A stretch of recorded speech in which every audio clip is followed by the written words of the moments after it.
Olá, que a alegria e a esperança faça parte da sua vida e também do seu cotidiano. Deus abençoe a você, muita paz para você, que possa sempre acompanhá-lo durante toda a vida e que juntos possam ser fortalecidos na fé, no amor e também na caridade.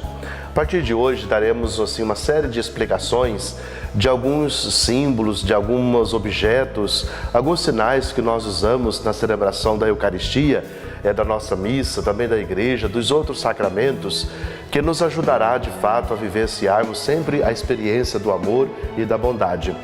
O primeiro, então, que nós vamos iniciar são os dois elementos da natureza mais significativos para a nossa vida, para a nossa fé e que nós celebramos. O primeiro deles, então, eu gostaria de trazer presente como reflexão sobre o pão. O pão, qual é o sentido do pão de cada dia? O pão significa alimento, o pão significa vida, um dos tipos de comida mais antigo de toda a humanidade e presente em todas as culturas, o pão de cada dia. O pão tem um sentido de partilha, de vida e de comunhão. É muito interessante nós observarmos que o pão, antes de chegar à nossa mesa, ele foi preparado à terra, foi lançado a semente de trigo no chão, nasceu, cresceu, produziu, foi transportado, foi moído, tornado-se farinha e depois tornou-se pão. Então não é possível ter o pão sem antes o trigo ser moído, sem antes tornar-se farinha. Por isso então, Jesus, na última ceia, reunido com os seus discípulos, ele cumpriu aquilo que já há muito tempo havia prometido aos discípulos: quem comer a minha carne terá a vida eterna.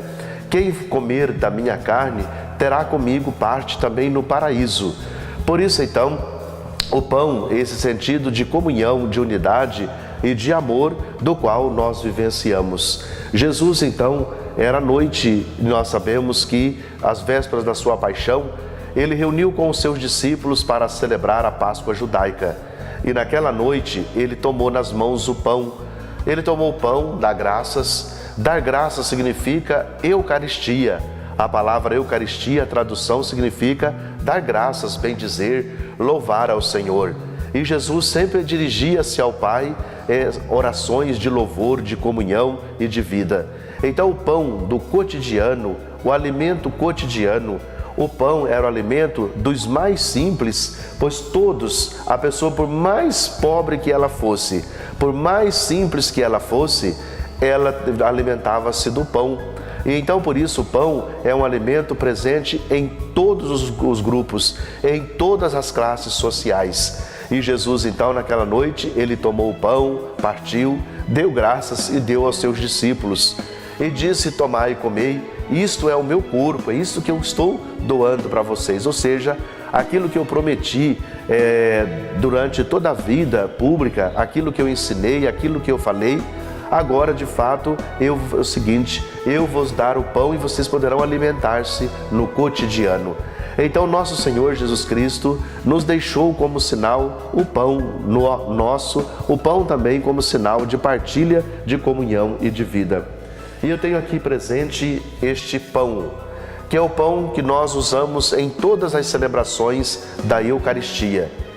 O Santo Padre, o Papa Paulo VI, hoje São Paulo VI, quando ele estava vivenciando o Concílio Vaticano II, quando foi determinado que o pão e o vinho continuariam como elementos essenciais para a celebração da Eucaristia, ele pediu então que o pão fosse feito de farinha de trigo. Esse foi o sentido que de fato o Santo Padre pediu.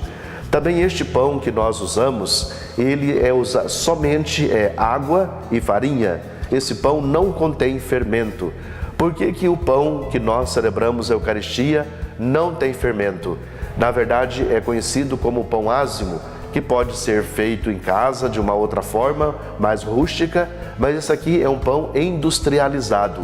Mas de qualquer forma, ele é um pão que contém somente água e farinha. O fermento deste pão, nós compreendemos, e a liturgia compreende, que o fermento é o próprio Jesus Cristo, que o fermento é a bondade, o amor, a comunhão. Por isso, quando nós, durante a oração eucarística inteira, nós fazemos a oração de ação de graças sobre o pão, nós pedimos que o Espírito faça com que este pão se torne de fato o corpo do Senhor. E então, este corpo do Senhor é o fermento que vai fermentar esta massa, que eu vou me alimentar e que eu vou de fato vivenciar a experiência do amor do Senhor. Então, o pão nosso de cada dia, se faltar, será muito sim difícil, tanto é que na oração do Pai Nosso, nós pedimos o pão cotidiano. Então, por isso, em toda a celebração da Eucaristia, nós temos, de fato, o uso deste pão para a nossa celebração. Nós, os padres, bispos, quando nós presidimos a Eucaristia, nós usamos este maior, ou às vezes até maior ainda. O objetivo deste pão ser maior é para que toda a Assembleia possa visualizar, possa de fato fazer um momento de adoração. Mas é o mesmo pão que é distribuído a toda a Assembleia. E quando nós distribuímos este pão, depois da oração eucarística, depois de darmos graças sobre o pão, nós distribuímos e não falamos mais o pão, mas nós entregamos dizendo o corpo de Cristo. Então este corpo que é dado, veja bem, se nós olharmos o cotidiano, o trigo, para tornar-se farinha, para chegar-se de fato ao pão, ele tem que ser processado, esmagado, moído, detonado, podemos dizer, para tornar-se farinha. Assim foi nosso Senhor Jesus Cristo na cruz. Ao seu corpo foi entregue, o seu corpo foi massacrado, o seu corpo foi de fato, assim podemos dizer, entregue ao extremo para que pudesse tornar-se o pão nosso de cada dia. Então este pão eucarístico está muito ligado a, de fato, a Cristo na Eucaristia. Então quando nós consagramos este pão, ele se torna o corpo do Senhor, ele se torna Jesus Cristo presente no meio de nós. E gostaria também que a gente pudesse observar o seguinte, que em toda a celebração da Eucaristia, quando nós fazemos a oração de ação de graças, quando nós consagramos este pão, antes de distribuir à Assembleia, antes que todos possam comungar, nós temos um gesto. E esse gesto é quebrar este pão. Veja bem, nós quebramos, ele já é na Eucaristia, lá na Eucaristia, já é o próprio Cristo Jesus, o próprio Cristo entregue por nós. Quando nós o quebramos, significa a partilha, significa a vida, significa a comunhão. Então, por isso, o pão nosso, a Eucaristia que nós comungamos, nós devemos também partilhar com o nosso irmão, partilhar com aqueles que precisam, para que todos possam ter o pão cotidiano. Então, Jesus Cristo nos alimenta, Jesus Cristo nos fortalece, este pão nos conduz até a vida eterna. E este pão também, depois que nós fazemos a oração de ação de graças e que nós o comungamos, este pão se torna para nós alimento de vida eterna já na terra.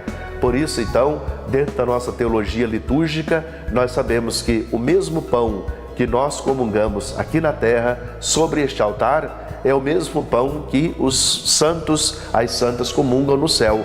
Por isso, na Eucaristia, nós unimos o céu e a terra para a grande celebração da fé e do amor. Então, que o pão nosso de cada dia, o pão que nos é dado, ele nos ajude de fato a vivermos a experiência do amor de um Deus que continua a doar-se por nós. O pão que é, depois da celebração, o pão consagrado é o próprio Cristo presente no meio de nós. Aquele que está sentado à direita do Pai, aquele que há de vir para julgar os vivos e os mortos, conforme rezamos no creio, é o mesmo que está presente no pão consagrado sobre o nosso altar. Então, que juntos nós possamos vivenciarmos essa experiência do cotidiano, da partilha, da paz e do amor, e que a Eucaristia que nós celebramos, quando nós comungarmos o pão consagrado, que nós possamos comungar o próprio Cristo, o Filho de Deus, o Verbo encarnado, o Cordeiro de Deus que tira o pecado do mundo. Muita paz, muita alegria, que Deus te abençoe e Deus te guarde, hoje e sempre. Amém.